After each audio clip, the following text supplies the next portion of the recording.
La Banque mondiale a approuvé un financement supplémentaire de 30 millions de dollars pour renforcer le processus de vaccination contre le Covid-19 au Rwanda. Ce financement est destiné à l'acquisition et le déploiement de vaccins sûrs et efficaces pouvant aider à atteindre l'objectif de vacciner 60% de la population d'ici 2022.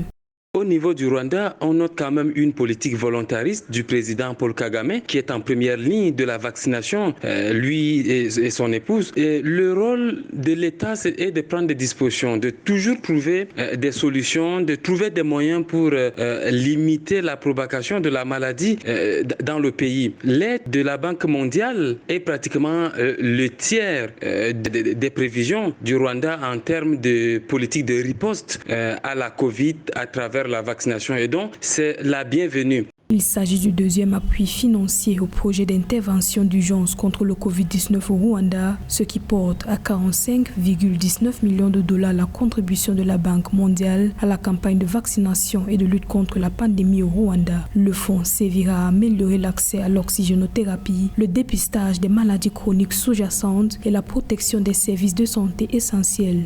Maintenant, en ce qui concerne l'acceptation de la vaccination, vous savez, c'est une question de stratégie. La lutte continue. Il y a nécessité de continuer à travailler, la population, à informer la population sur la nécessité de se faire vacciner.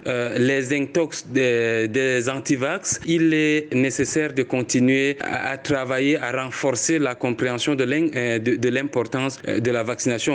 Rappelons que la campagne de vaccination contre le Covid-19 au Rwanda a débuté en février 2021. Au 23 mars, près de 350 000 personnes avaient reçu leur première dose de vaccin, alors que le pays achevait sa première phase de vaccination. Précisons que le Rwanda a pour objectif de vacciner 7,8 millions de personnes d'ici juin 2022, afin de parvenir à l'immunité collective.